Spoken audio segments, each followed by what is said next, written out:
processo que o doutor vai adiar um, o doutor Jorge outro. É Tem meu? duas, um deles é. É meu? E a advogada está presente e ele quer que... Essa advogada aí é daquele que está adiante. É do doutor Jorge. Tem duas sustentações orais de Varginha. Mas tem duas que vai adiar, a advogada está presente? Tá. Que firma que é? O Jorge me falou, mas eu não olhei. Esse aqui do senhor, o 28. Ele recebeu uma coisa, eu não recebi. Alcoa. Eu sei que eu tenho, mas eu não recebi memorial dele. Bom. E do físico tem também, tá? Físico. Tem Sustentação. sustentação. Mas vamos liberar esse aqui primeiro. Vamos fazer o físico, porque o físico está no normal, não está? Está mais cedo. Tá? 14 horas. Está presente? Sustentação. São duas. Está presente apenas uma do Dr. Jorge. Tá. Vamos fazer isso primeiro. Senhoras e senhores, boa tarde. A sessão está aberta. Passemos ao pregão observada a ordem regimental. Pois não, claro. Em nosso nome pessoal, dos advogados presentes, da AMAT da OAB, registrar com muita alegria e satisfação o aniversário da doutora Magistéria Iris da Silva Malheiros, a quem nós desejamos muitas felicidades e muitos anos de vida. Fica registrado e nós oficiaremos. Ministério Público, Excelência. Sim, senhor. Então vamos primeiro os processos físicos, né? Pauta dos processos físicos, Aí, está chegando aí. número 12 da pauta, Agora está presente. é o AP 1294-2012-011. Relator, Dr. Jorge, revisor, Dr. José Murilo, terceiro votante, doutora Neymar. Inscrito, Dr. João Henrique Cubicalho, Pela CIMED, que é agravante. agravante. Pela agravante. Doutor Jorge, a conclusão. Boa tarde. Conclusão, por favor, doutor Jorge. Eduardo não está aí. É do físico. Estou conhecendo o agravo, estou rejeitando a preliminar de nulidade ele arguída, estou dando provimento parcial para determinar a liberação em favor do exequente das quantias de R$ 127.257,20 como valor líquido do reclamante e de R$ 19.763,61 como honorários assistenciais, fazendo um total de R$ 147.020,81 mediante a expedição de alvarás. Ponto. Foi devido. Se o senhor quer se manifestar, o senhor tem a palavra. Excelentíssimo senhor desembargador presidente, demais membros dessa polêmica turma, muito boa tarde. Boa tarde. Excelência, a proposta de voto atende à pretensão. Gostaria de resguardar o direito de sustentar no eventual voto divergente. Perfeitamente. Eu estou de acordo. Eu também estou de acordo. Decisão unânime no segundo voto do relator. Muito obrigado, boa tarde a todos, bom Obrigado. trabalho. Sim, Acabou? o outro inscrito não compareceu. Então proclamo que os demais votos da sala de processos físicos foram decididos em conformidade com os votos já registrados eletronicamente. Passemos então a primeira. Continuamos observando, porque tem voto dela, tem um processo lá de coisa, mas podemos Eu fazer. posso avisar os que vai Se ser tem adiado. dois adiamentos também, por favor, pode avisar. Há dois processos em que a doutora Clarice Souza Jaú está inscrita e presente para sustentar. Eles serão adiados para a próxima sessão, que ocorrerá dia 10 de julho. Um deles é o processo da relatoria do Dr. José Murilo, o 28 da pauta, que é o ROPS 11.171.27. E o outro é o 21 da pauta do Dr. Anemar, é o RO 10.798.30.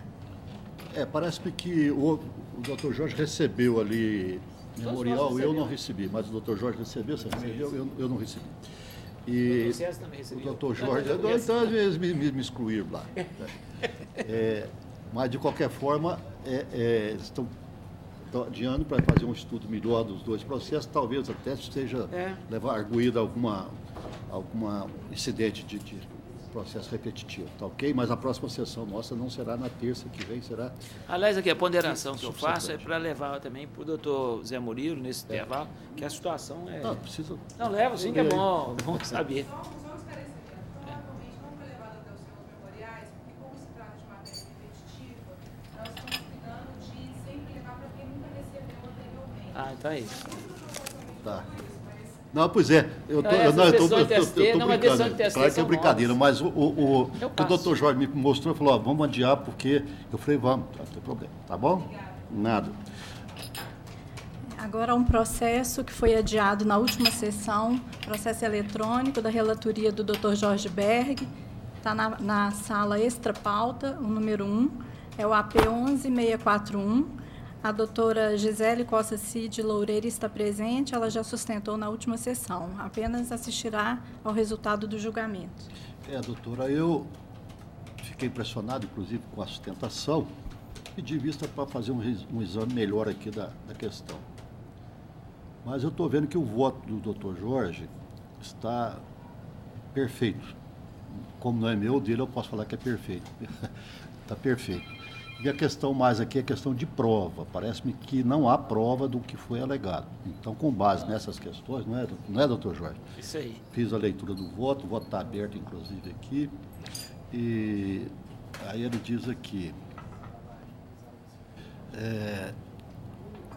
Então, ele está dizendo que, aqui, ó, analisando detidamente os autos, não se pode aplicar a súmula 375 do STJ ao caso, a qual, ademais, na Justiça do Trabalho, deve ser aplicada com parcimônia por força do caráter alimentar privilegiado do crédito executado.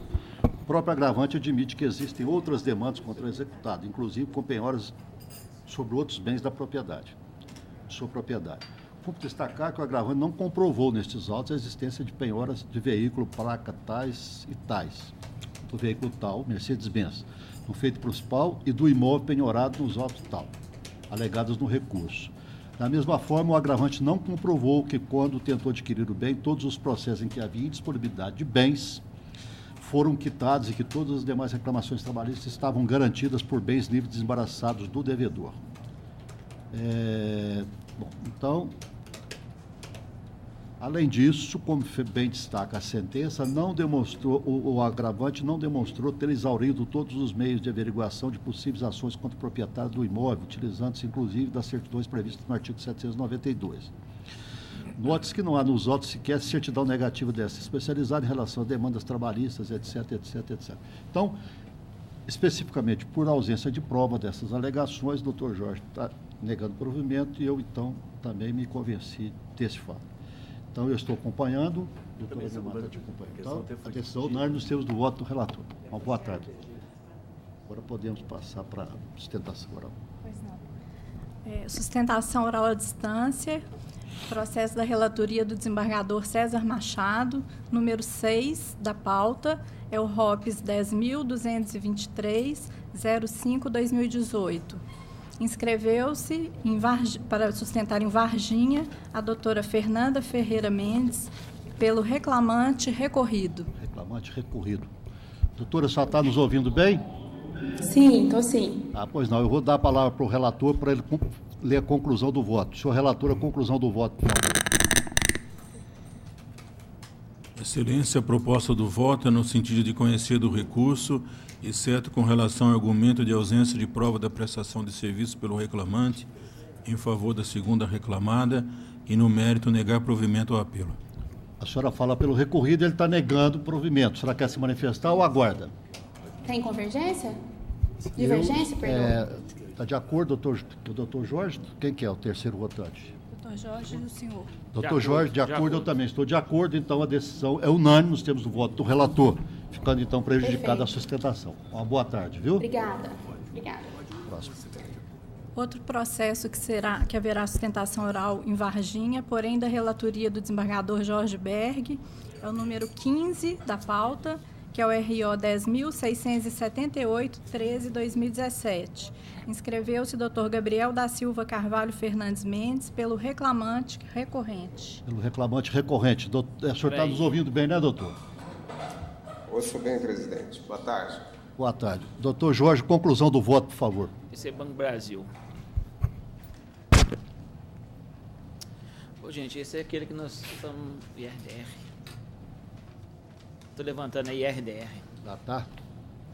É aquela decisão que eu odiei para fazer o IRDR. Eu estou conhecendo os recursos em face das decisões atuais e divergentes sobre o tema auxílio-refeição Banco Brasil, empregados admitidos antes de setembro de 87, natureza jurídica, salarial versus indenizatório, suscita o incidente de resolução de demandas repetitivas na forma da resolução GP 89 de 2017 deste Tribunal Regional. Oficia-se ao excelentíssimo presidente do Tribunal com os dados e as informações constantes do artigo 2º da referida resolução, ficando suspensa a tramitação deste processo. Então, suspensão para IRDR. Tá certo, doutor? Eu estou determinando a suspensão, vai o ofício encaminhado à presidência, a presidência encaminha para a comissão de jurisprudência e depois é remetido ao pleno para votar a IRDR. Tá certo? Perfeito. Eu gostaria de somente fazer uma ponderação, se Vossa Excelência permitir. Pois não. Semana passada eu fiz a sustentação em outro processo também, contra o Banco do Brasil, em que Vossa Excelência até sugeriu talvez a possibilidade de suscitar o incidente também com relação ao desconto das contribuições da entidade privada, da Previ. E esse processo especificamente nós fazemos discussão similar. Talvez não seria o caso de aproveitar? Nós estamos levantando isso que você levantou em outro processo do Banco Brasil também. Por isso que não estamos falando de distinto. Porque lá no pleno se dá uma confusão doida. A gente fala que a matéria não pode ser... Então, na verdade, ele tá levantando essa questão, né, esse incidente, nesse processo em relação ao auxílio-refeição, natureza salarial ou indenizatória. E no outro levantando a questão da competência, né, da competência para a contribuição da Previ. Ok, doutor? Perfeitamente. Está esclarecido, né? Doutora Neymar. Esclarecido. Muito obrigado, excelência. Aí nós podemos olhar depois. Para o final nós podemos discutir, mas é outra questão aqui. Eu estou de acordo nesse caso. Então eu também estou de acordo, a decisão unânime nos termos do voto do senhor relator. Uma boa tarde, doutor. Ok. Boa tarde, excelência. Na pauta dos processos da relatoria do desembargador José Murilo de Moraes, com a sustentação oral, há um processo em que há uma petição de acordo. Esse eu já despachei determinando o retorno dos autos à origem para apreciação do acordo. Sim, senhor. O senhor quer que fale o número? Precisa não. Essas observações para discutir em sessão serão no final, Isso, né? aí nós vamos discutir no final. Então, não tem pendência, não. Tem nenhuma pendência? Não, sustentação senhor. oral. Porque Tem uma duas advogada sustentações. já saiu, né? E o outro não compareceu. Então eu proclamo que todos os meus processos foram decididos em conformidade com os votos já registrados eletronicamente, inclusive os embargos declaratórios. Ok? Podemos passar para a próxima sala.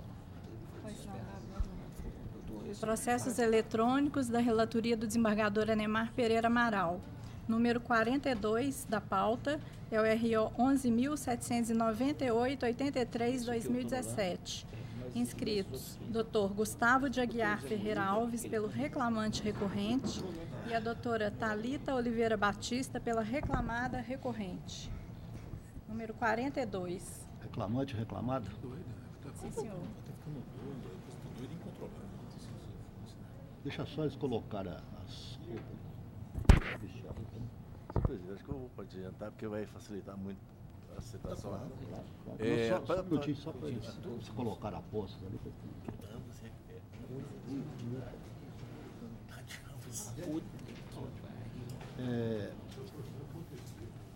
Deixa eu só vestir a roupa para mim. Bom, doutora Neymar relator. Doutora Neymar, a conclusão só para a gente adiantar. Senhor presidente, ambas as partes estão arguindo a nulidade por ciência de defesa. Eu estou acolhendo e dando provimento ao recurso, determinando o retorno dos autos à origem para que seja oportunizada às partes a produção da prova testemunhal que lhes foi negada, proferir nova decisão como entender de direito. Ok? Tá anulando a arguição para ambas as partes, está o pau vítima de ambas as partes, né? E mais alguma coisa. Estão de acordo, senhores? De acordo. Então, a decisão unânime nos termos do voto do relator. Boa tarde, boa tarde. Próximo. Número 5 da pauta, ROPS 10.005, 37/2018. Inscrito Dr. Leonardo de Sá Amantea, pelo reclamado recorrente. Quem que é a doutora Neymar? Deixa eu só chegar aqui perto também. Que é recorrente, né? Sim, Pois não? Boa tarde, doutor. Doutora Neymar, conclusão, por favor. Por um procedimento sumaríssimo, estou conhecendo o recurso e dando provimento para declarar a nulidade da citação do reclamado, bem como de todos os atos processuais que lhe sucederam e, por conseguinte, determinar o retorno dos autos à origem para regular o processamento do feito. Excelentíssimo desembargador presidente, excelentíssimo relator, indaga Vossa Excelência a possibilidade de aguardar eventual voto divergente. Eventualmente, naturalmente. De acordo, de acordo. Está decisão unânime nos termos do voto, relator. Obrigado, Excelência. Boa tarde a todos. Boa tarde. Próximo. Número 36 da pauta, RO 11.582, 37/2017. Inscrita a doutora Helena de Cássia Rodrigues Carneiro, pela autora recorrente.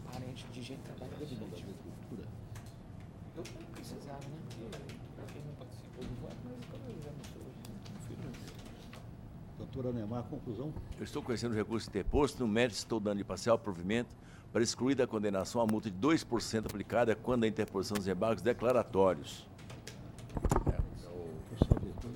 Parcial.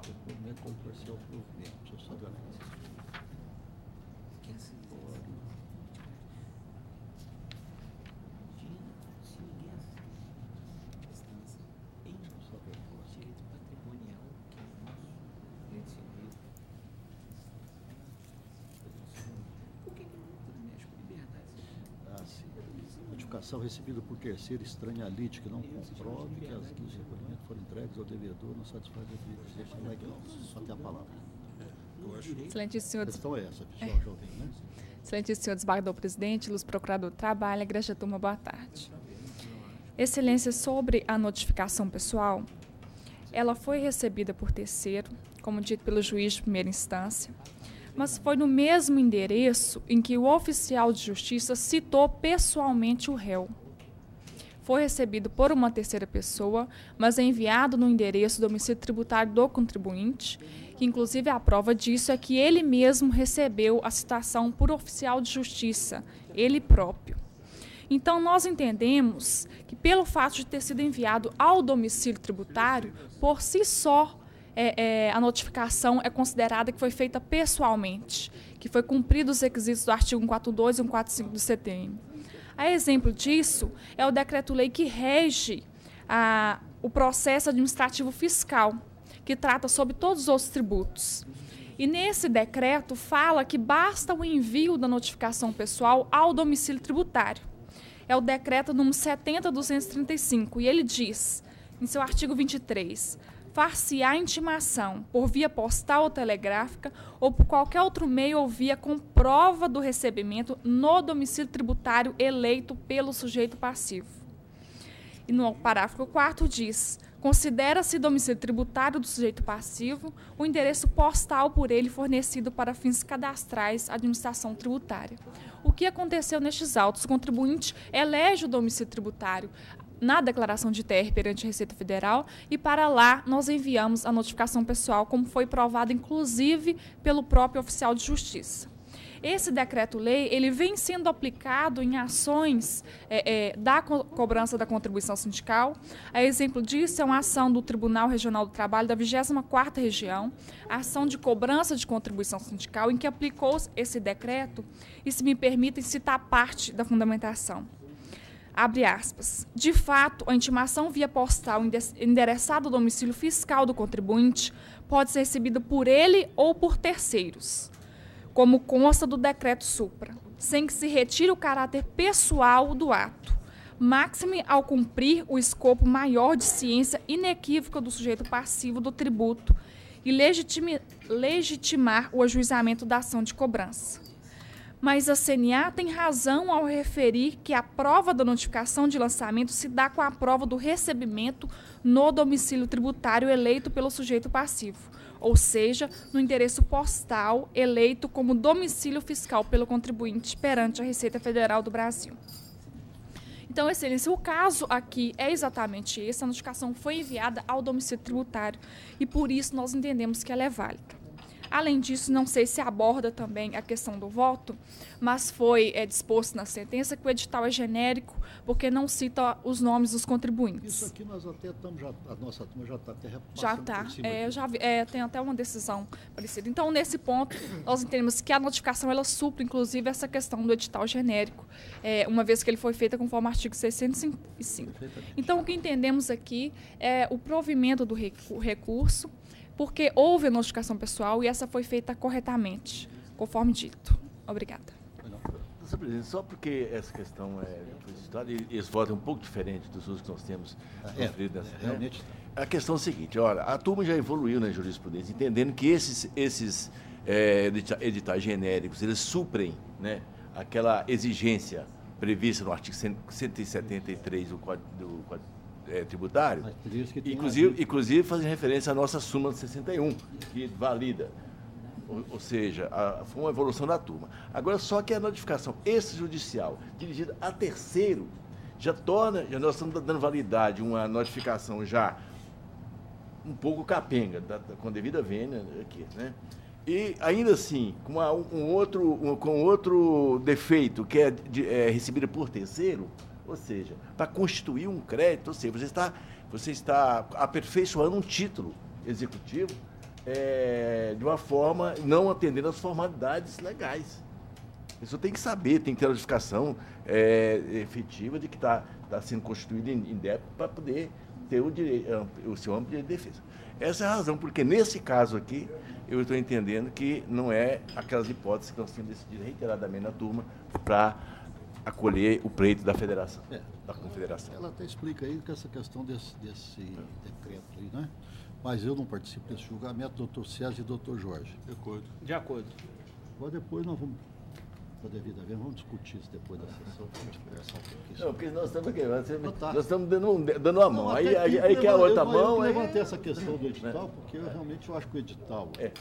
Nós temos porque esse edital, para mim, eu acho que sempre esse edital é simplesmente para lembrar o sujeito que ele tem que pagar. Pois é, mas quando vem aquela notificação que nós vimos aqui, esse cara que manda com registrado... Você manda a notificação. Nós temos, vocês têm um relator em que o sindicato especifica detalhadamente, inclusive para o hospital aí, detalhadamente as contribuições devidas, o cálculo certinho. A minha preocupação foi se vocês estavam dando aquela correção. Pois é, porque a confederação, por exemplo, ela manda a guia, normalmente é um devedor só, ela manda a guia para o devedor lá, que é o fazendeiro. Tem, mas com valor certinho e com aquele aviso de recebimento, etc. Tem, mas aqui acho que foi um terceiro que recebeu, o empregado. Exatamente, é o problema. Não vamos discutir se tem essa validade diante desse decreto.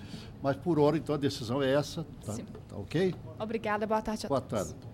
Próximo. Número 38 da pauta, RO 11-667-42-2017. Inscritos, doutor Leilton Wallace Mendes Silva, pelo sindicato, autor, que é o recorrente. Doutor Marcos Rezende Lessa, pelo reclamado, recorrido. 11.667. Doutora Neymar, a conclusão. Presidente, esse aqui não está na minha lista de difícil. Eu estou...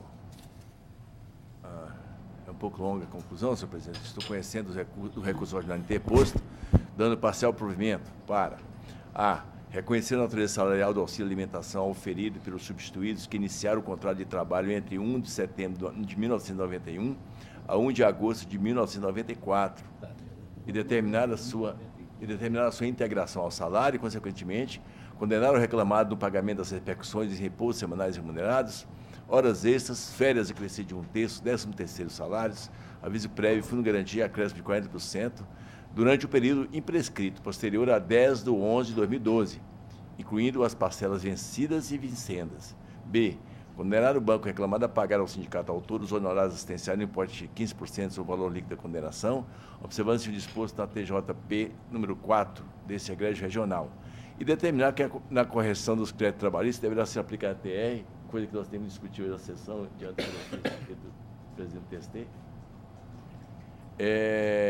Mas nós vamos vamos continuar aplicando do mesmo jeito, porque aquele TST cada dia está de um jeito. Pois é, ué. Vamos continuar aplicando do jeito que nós estamos aplicando aqui, não? Porque senão Aquele negócio de TR de coisa. Não, mas pode falar. Agora voltou tudo? Por deliberação administrativa, não por questão. Então nós estamos modulando aqui a aplicação. Eu acho que nós devemos continuar do jeito que modulando assim. Do jeito que está. Então a modulação é essa. Não, eu também aqui. Do dia 10 de 11 de 2012 a dia 24 de 3 de 2015, aplica-se a TR. E o IPCA de 25 de 3 de 2015 a 10 de 11 de 2017.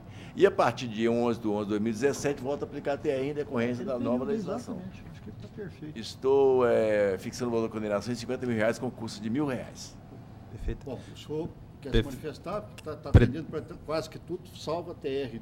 Não, até está beneficiando. Está beneficiando. Mas ainda assim eu pretendo manifestar, Excelência. Primeiramente, boa tarde. Boa tarde, ilustre colega aqui também que sustentará depois. Boa tarde a todos presentes.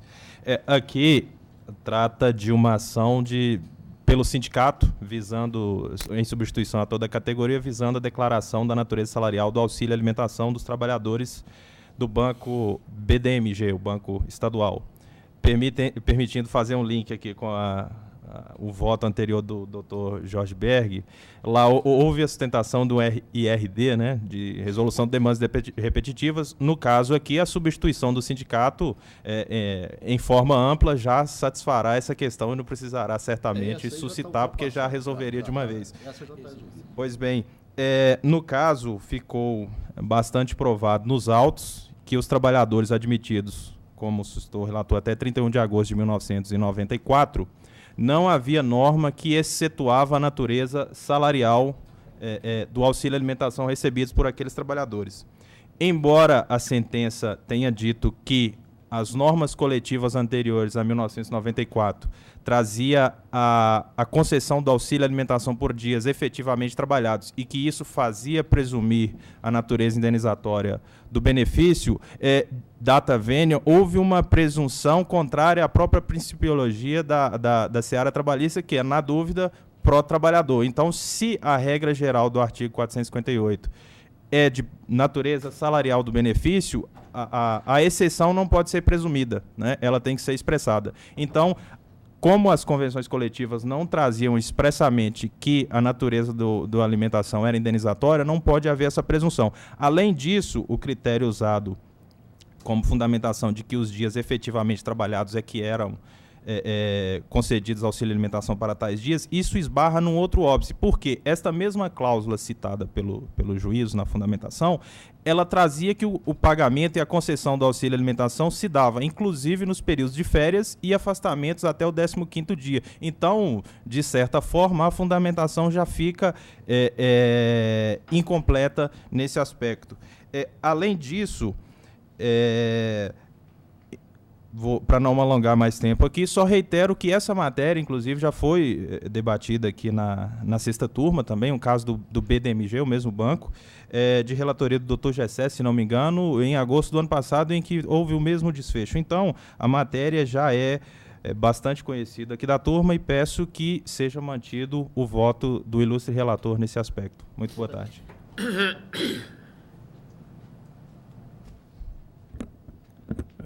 Boa tarde a todos. Peço vendo que a citação do justíssimo colega e do voto do justíssimo relator para divergir pelos seguintes motivos. A prova produzida nos autos, ela deixou claro que a natureza indenizatória do benefício e que ele era oriundo de norma coletiva e não de contrato de trabalho, o que veta a aplicação da súmula 241 do TST. Em que, em tese, não haver expressamente nos instrumentos coletivos anteriores a 94 que a natureza da parcela seria indenizatória, há vários dispositivos que deixam implícito tal situação. Um deles seria a cláusula 12ª, onde fala que será concedida ajuda de alimentação por dia efetivo de trabalho. Se é por dia efetivo de trabalho, fica lógico o caráter indenizatório, que seria fornecido para o trabalho e não pelo trabalho. Inclusive, está expresso também na norma coletiva que se os substituídos, no caso, né, se eles recebessem in natura o valor pelo banco, não era devido benefício nenhum. Não era devido ao auxílio alimentação.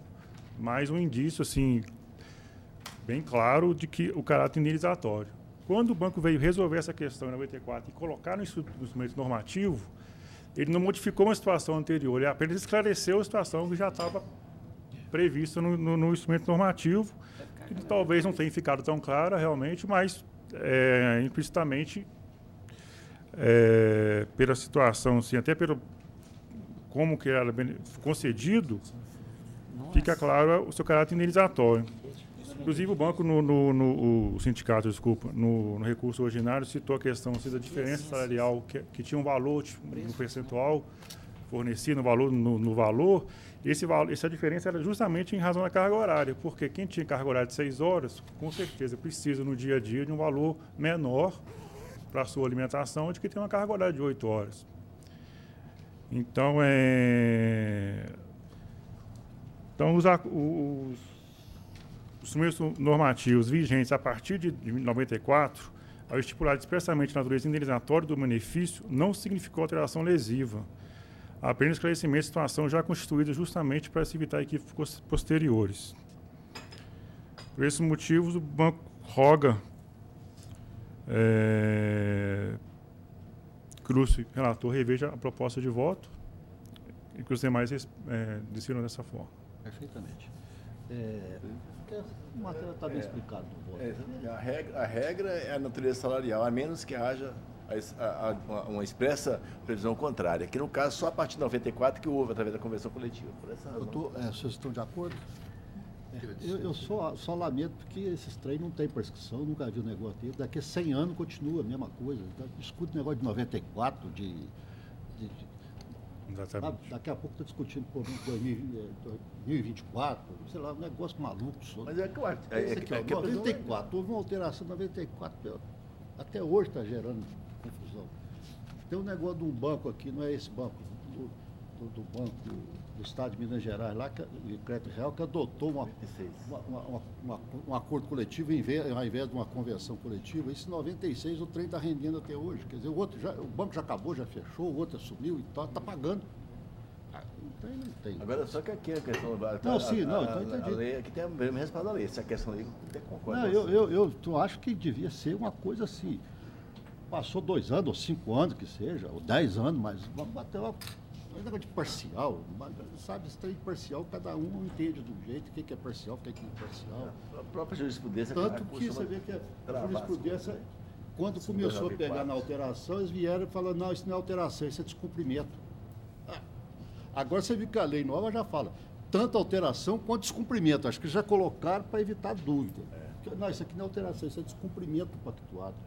Bom, isso é uma crítica que a gente tem que fazer de vez em quando, porque... Mas não tem nada a ver com o voto de Vossa Excelência. Não, isso aí é outra coisa. Isso aí é só mesmo... Eu até concordo em parte com Vossa Excelência, no que diz respeito à questão da prescrição. Não pode ficar essa vida. Até que eles fazem reflexão aqui, porque tem a CLT sempre prevê pagamento in natura, etc. e tal, é uma previsão legal, né? Agora a questão lá foi não é crítica também ao sindicato. O sindicato é papel do sindicato. Eu estou falando do contexto geral, não é só nesse caso. Estou falando que a prescrição nossa que devia ser uma coisa que não é para pacificação social, que dizem que é para isso. Né? Lá no CIV você tem. Pode ser 10 anos. Agora, por exemplo, a prescrição tributária é de 5 anos. 5 anos, acabou, morreu o assunto. Você pagou, não pagou, pagasse. O nosso não acaba. O nosso vai indo. Bom, enfim, eu não participo do julgamento, é só um desabafo mesmo. Então, por unanimidade, a decisão... Obrigado, boa tarde a todos. Conforme a decisão do relator. Vamos ao próximo. Obrigado. Boa tarde. Não, eu também entendo, Vossa Excelência. É uma questão que daria uma farta discussão, mas de qualquer forma... Passou, quem reclamou naquele período, reclamou. Até agora também a lei mudou também, o negócio do protesto, né? O protesto agora também acaba. Teve isso. Só pode ser em relação à matéria... Mudou, né? Tem um negócio lá qualquer específico. Lá. Muito boa tarde a todos. Bom trabalho. Acabou a doutora Neymar. Doutora Neymar, então, todos os demais processos deles foram decididos em conformidade com os votos já proferidos eletronicamente. Passamos para a próxima Inclusive, desembarque declaratório. A próxima sala. Processo da relatoria do desembargador César Machado, segundo votante, Dr. Jorge, terceiro votante, Dr. José Murilo. Número 4 da pauta é o RO 10.211-85-2016. Inscrito o Dr. Godofredo Menezes, filho, pela reclamante recorrente. Reclamante recorrente. Doutor César, né? Doutor César, conclusão, por favor. Excelência, estou conhecendo do recurso, dando provimento parcial para reconhecer a sucessão de empregadores entre a Fináustria e o Banco Itaú, reformando a sentença no ponto em que reconheceu a figura do consórcio passivo necessário e extinguiu o processo em resolução em relação aos pedidos do período de 2013 a 2014. A fim de evitar a supressão da instância, se determina o retorno dos autos ao juízo de origem para julgamento dos pedidos decorrentes dessa decisão, como se entender de direito.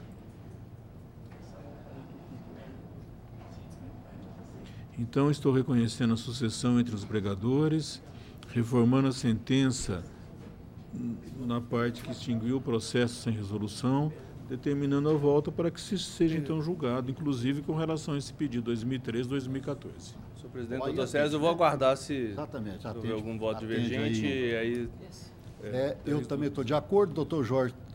Doutor Jorge, né? Está de acordo. Estou de acordo. Então, a decisão unânime, nós temos o voto do relator. Uma boa tarde, viu? Final da no finalzinho a gente discute, mas aí não tem problema. Número 1 da pauta é um ROPS 10.112-06-2018. Inscrito o Dr. Edson Antônio Gutierrez pela reclamada recorrente. Uma das recorrentes. Esse eu participei dele.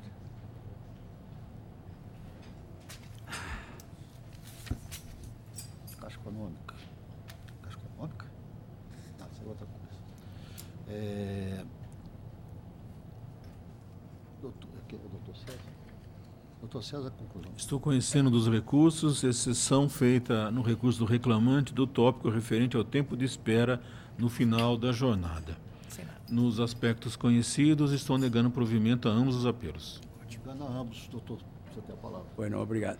Senhor desembargador presidente, senhores desembargadores, senhor procurador, senhora secretária.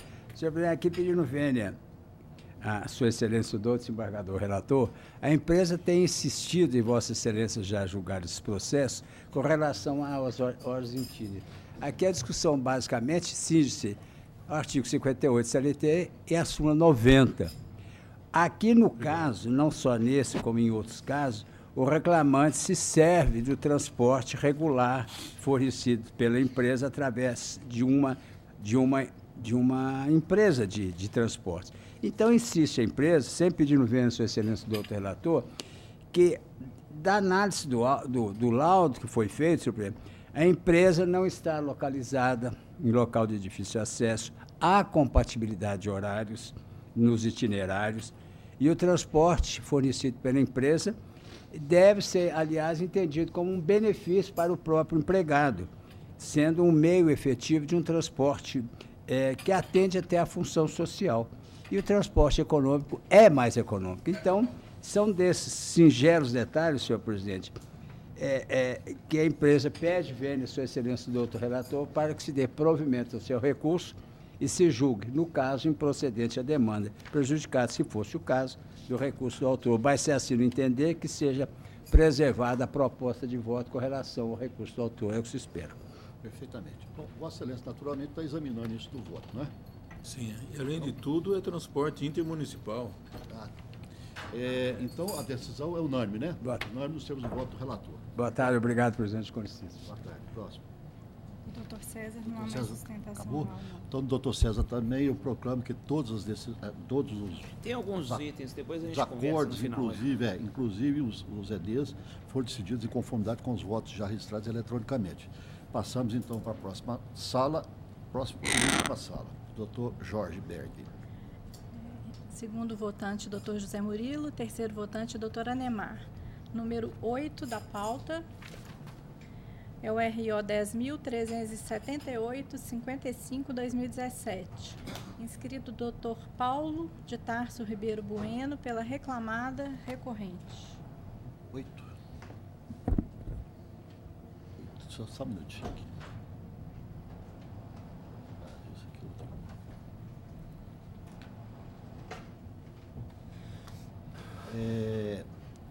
Reclamada recorrente. Doutor Jorge, a conclusão, por favor. Ah, tá.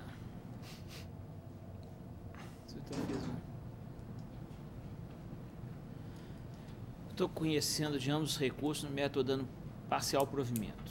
Ao do reclamante para, nos termos da fundamentação, primeiro, afastar a prescrição dos recolhimentos do FGTS do período de 19 de junho de 2012 a 20 de abril de 2014, sobre parcelas salariais já pagas, uma vez que a prescrição, no caso, é trintenária.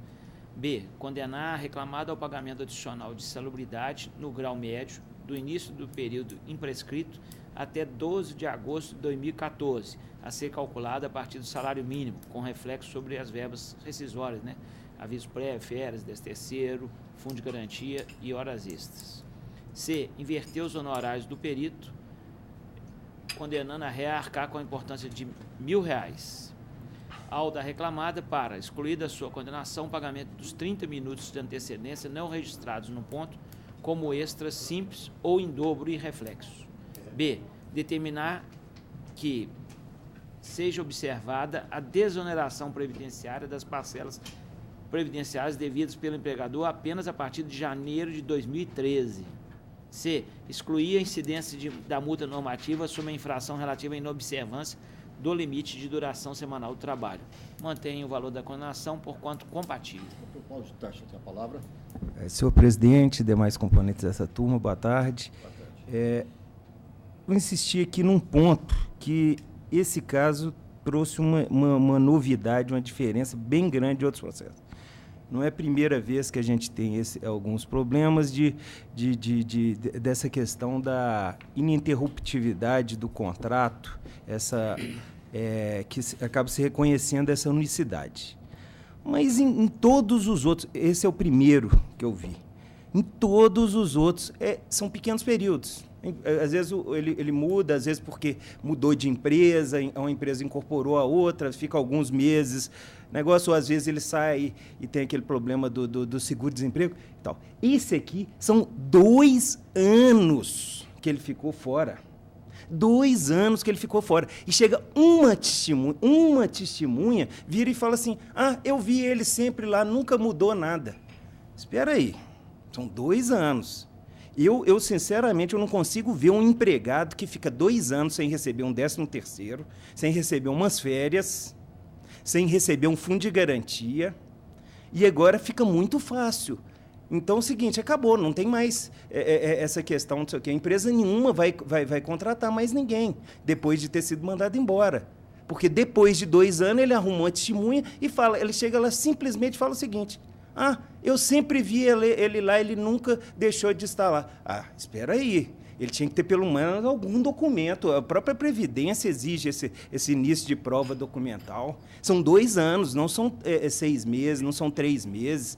O empregado fica 2 anos sem receber salário, 13º salário, férias e FGTS, e continuar. Data vênia, entende? Tanto que essa testemunha exagerou, que um dos outros pontos que eu ia bater aqui era justamente esse excesso dos 30 minutos antes, que ele alegou aqui também, que foi excluído, pelo menos pela proposta de voto do relator, porque essa testemunha realmente ela não prima pela veracidade, para não falar mais. Então, entende, data vênia, e a consequência dessa unicidade veio aí, inclusive com caçando a prescrição, dando insalubridade em período que o cara nem se sabe aonde é que ele estava, fala que ele estava dirigindo um ônibus, então data vênia entende que não poderia ser reconhecida essa unicidade, porque essa prova é uma prova muito pouca para se admitir 2 anos de de ausência de anotação em carteira, recebimento de férias, torno a falar, férias, 13º, FGTS. Eu, sinceramente, nos dias de hoje, eu não consigo vislumbrar um empregado que passe numa situação dessa sem receber esse tipo de salário. Então, esses benefícios, essas parcelas. Então, o DataVene entende que deveria ser reconhecida o término do contrato e afastar dessa unicidade contratual, inclusive com os outros prescrições e tudo mais. Obrigado. Por que a gente não faz o seguinte, doutor Jorge? Hoje a legislação está permitindo muita coisa, o CPC e tal. Por que a gente não converte esse julgamento em diligência para determinar que esse reclamante apresenta a CTPS dele? Para a gente verificar nesse período se ele trabalhou em outro lugar. Porque se ele tiver com a carteira assinada em outro lugar, evidentemente que ele não trabalhou para a empresa. Agora, se ele tiver com a carteira em aberto, também ele não ia sair e ficar 2 anos sem trabalhar. Eu não sei, é sugestão. Não, eu não tenho obstáculo a nenhuma coisa. Se o doutor Neymar porque uma testemunha só. Mas o que me chama a atenção aqui, isso aí é uma questão que pode ser até, estou até tentando ver se eu consigo. Ele está dizendo que sabe de outros casos e que empregado continuou sem trabalho. Foi uma sucessão. A empresa entrou em 2012, a nova empresa entrou em 2012 e absorveu a quantidade de empregados. Tá? E é possível que nessa acordo alguém fique nessa situação. Aí se fosse coincidência, isso aqui, mas se houvesse coincidência de datas, sucedi. Na época da sucessão, deu mas baixa. Deixa eu te perguntar, por que a reclamada não fez esse requerimento lá na parte cognitiva? Mas ele não fez, da primeira instância. Nós podemos fazer, isso aqui. Porque aí nós vamos tomar de ofício, né? Não, mas podemos fazer o ofício ali, inclusive essas questões, eu acho que pode. Bom, isso é uma sugestão para Vossa Excelência.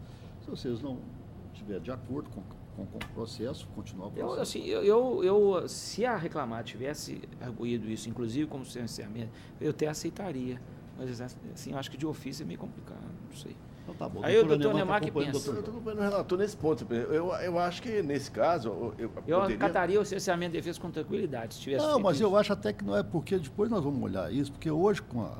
Mas a de ofício é complicado. O tribunal hoje está com muito poder, porque eu me lembro uma vez que eu estava no primeiro grau, muitos anos, primeiro grau, e o doutor Bolívar era o relator, acho que eu já até contei esse caso aqui, uma vez ele mandou converter o julgamento de direito para fazer uma perícia.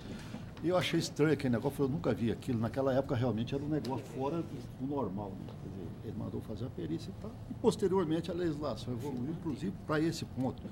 Hoje o tribunal pode converter em julgamento sim, determinar as provas que achar necessárias, desde que observado o contraditório. Nessa rápida pesquisa que eu fiz aqui, já encontrei no mínimo 3 processos discutindo a questão da unicidade contratual após a sucessão da empresa.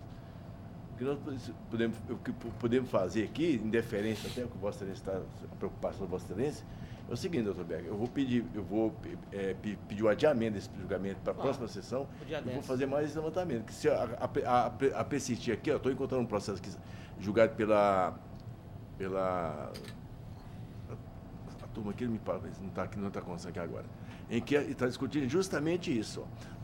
Não se conforma a empresa, a Praia Auto Ônibus, com o reconhecimento da indenização contratual, que não mantém empregado sem um efetivo registro, mesma discussão desse processo. A minha questão é só essa. Por que ela não suscitou essa questão? O que eu acho, sabe o que eu penso? Seguinte, você dá não de prova?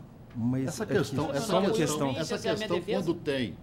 quando tem um período pequeno, mas eu acho melhor essa questão. 3 meses, 4 meses, normalmente o que é? É o empregado que pede para a empresa, que a empresa não tem interesse nisso. Veja bem, o empregado pede, eu trabalhei trabalhei para o empregador 12 anos. Era muito comum o empregado, 5 anos de firma, chegava lá e falava, faz um acordo comigo aí, me libera. Hoje até a legislação está permitindo, exatamente por quê? Por causa da prática. Você faz uma coisa que eu estou precisando receber o fundo de garantia, um empregado bom, que negócio, estou precisando receber o fundo de garantia, estou precisando do dinheiro aqui, não sei o quê. Igual o negócio de vender férias, era a mesma coisa. Para vender férias e tal, depois veio aquele negócio de vender férias exatamente por causa da função da prática, que era assim. E você ficava meio sem jeito, faz, não faz. Qual que é o interesse que a empresa tem, por exemplo? Esse empregado trabalhou 10 anos, 12 anos na empresa. Qual que é o interesse da empresa? Dar baixa da carteira dele, dar baixa em todos os registros, no CAGED, todo, e mantê-lo fora, recebendo por fora durante 2 anos, depois readmiti-lo. fazer toda aquela movimentação de novo para readmitir e tal, correndo risco de fiscalização, correndo risco de sofrer um acidente e estar com esse problema todo. Eu não vejo data vênia, quer dizer, isso é da prática. Agora, negócio de testemunha, sabe, testemunha às vezes ela também tem problema, ela também é interessada, ela também tem a mesma situação, mas tudo bem. Só acrescentar uma questão de fato, inclusive foi dado provimento na questão da desoneração. Com essa desoneração, as empresas inclusive não pagam nem a empresa de ônibus ela não paga o INSS da parte dela, isso já fica incluído junto. Então, quer dizer, não tem motivo para ela manter esse cidadão por 2 anos. Toda a vida que eu quando eu estava no primeiro grau, e se for fazer pesquisa lá, eu apertava ele, falei, o que você fez com o dinheiro? Aí ele falou, estava precisando que eu construía uma casa, estava fazendo um telhado, estava fazendo isso, fazendo aquilo, era normal. Deixa eu ver sua carteira, pegava a carteira. Às vezes, para receber seguro-desemprego, é claro que a empresa não age corretamente, que ela não devia fazer isso. Mas o normal a empresa faz em atendendo pedido do empregado. Não é porque ela quer fazer. Vai fazer por quê? Eu tenho 50 empregados, 500 empregados. Ah, não, vem cá, eu vou fazer com você, vou fazer aqui, você vai ficar fora, vai ficar 2 anos fora, 1 ano fora, 6 meses fora. Depois você volta. Quer dizer, pode até acontecer, mas é ilógico. Mas, de qualquer forma, fica com vista para o doutor Anemar para a próxima sessão. Eu também vou dar uma examinada nessa questão. Fica para a próxima sessão, viu, doutor? Ok, muito obrigado. Boa tarde. Mais algum? Foi não. Número 22 da pauta. Hoje o espírito lá do chefe do departamento pessoal baixou o menino, precisa. Vamos lá. Hoje está bravo. 22 da pauta é o AP 11.106/46/2016. Inscrito Dr. Camilo Eustáquio Rezende Lima, pela exequente, que é agravada. Exequente agravada. Exequente. Minuto só. Agravada. 22, né? Aí Nelton, que é a agravante. Doutor Jorge, por favor, conclusão. Está pela agravada? Pela agravada. Eu estou conhecendo o agravo de petição, no mérito estou dando provimento para liberar o apartamento de centro do edifício Sol, matrícula 60321, da penhora realizada as folhas 478 e 479, determinando-se o retorno dos autos a vara de origem para o prosseguimento da execução, conforme se entender de direito. Agora, é isso mesmo, é a conclusão. Mas ela, na verdade, eu estou anulando por uma questão técnica, tá? Não é questão de direito, não. O que foi? Essa aí é aquela questão que, inclusive, ele vai... Eu, o próprio reclamante... Você é reclamante, não é isso? Reclamante. Você verá que você vai poder suscitar essa penhora novamente lá atrás. Só que houve um erro, realmente, de não citação que eu estou anulando para poder consertar isso aí. Até para amanhã você não ser prejudicado. Eu faço toda a ressalva disso no voto para você entender. Analisando atidamente, então está dando provimento apenas para que se faça a citação.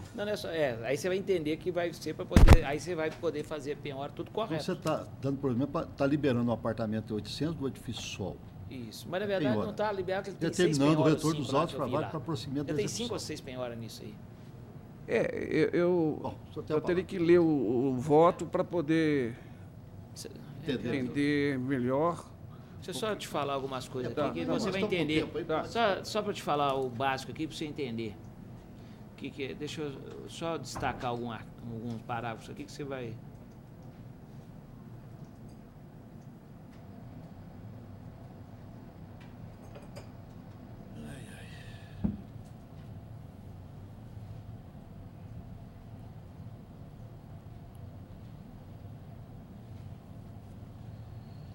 Eu vou ler uma parte aqui do voto, só para você... Confusão patrimonial à parte, certo? É o imóvel penhorado, ora objeto de discussão, pertence ou a executado inelto ou à sua acionista esfera. E no caso, mesmo não se declarando a ocorrência de fraude de execução ou fraude contra credores, é viável atingir o referido patrimônio para a garantia da execução, porque não foram encontrados outros bens da inelto, livres e desembaraçados, aptos a quitar o crédito aqui apurado. Contudo, para que isto seja possível, é necessário respeitar o iter procedimental adequado. E, neste contexto, poderia ser examinada a existência do grupo econômico entre Inelto e a Esfera, ou poderia ser utilizado um incidente de desconsideração da personalidade jurídica da Inelto para se chegar a seus acionistas. Como nada disso foi requerido pela exequente, vide manifestação de folhas 137 a 141, não sendo viável a atuação ex officio do julgador, considero que, por hora, não é possível manter a penhora de folhas 478 e 479, pois restou desrespeitado o devido processo legal. Não basta incluir a empresa Esfera e a senhora Ivana como terceiros interessados. Registro por oportuno que o simples fato da executada Inelto ter sido constituída sob a forma de sociedade anônima não configura, por si só, impedimento à desconsideração de sua personalidade jurídica. Relembre-se que as sociedades anônimas fechadas possuem regime similar ao de uma sociedade limitada, porque centrada na feição de sociedade, né? E, portanto, no caráter pessoal do seu sócio, diferentemente da sociedade anônima aberta, que prescinde de pessoalidade entre os acionistas. Nesse sentido, atente-se que os acionistas da executada são membros da mesma família, pois apresentam o mesmo sobrenome, qual seja, Rossetti. Diante de todo exposto, considerando os limites dos pedidos formulados pela exequente, bem como os limites de atuação do magistrado, reputo que, por hora, merece provimento o presente agravo de petição para liberar o apartamento. Tal, eu descrevo, determinando-se o retorno dos autos à vara de origem para prosseguimento da execução, conforme se entender de direito. Ou seja, eu já deixei a dica aí toda para você. Tá. É para você fazer. Mas mesmo assim, só por falta de citação. Fazer a então, assim, eu já fiz o contexto. O problema é o seguinte, que esse apartamento, ele foi... Bom, teria que fazer um desenho para poder entender isso. Perfeitamente. A empresa Inelto, ela executou um serviço nos prédios da edifício Sol e Terra, aqui na Nova Lima. Mas não houve pagamento em espécie, houve pagamento em metro quadrado. Até então, a sócia Ivana Rossetti, ela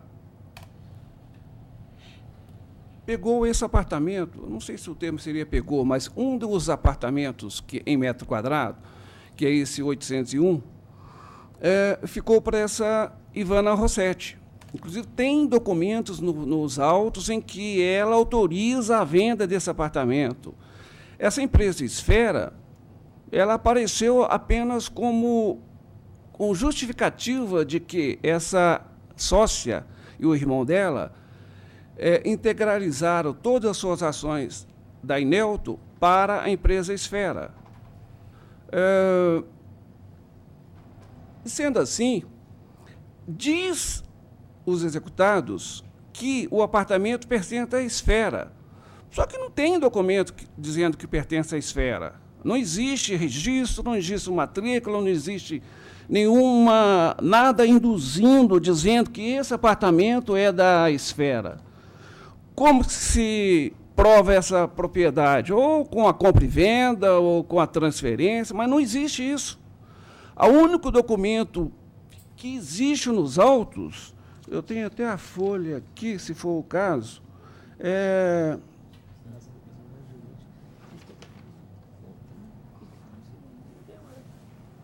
a folha 140, esse apartamento foi destinado para Ivana Rossetti.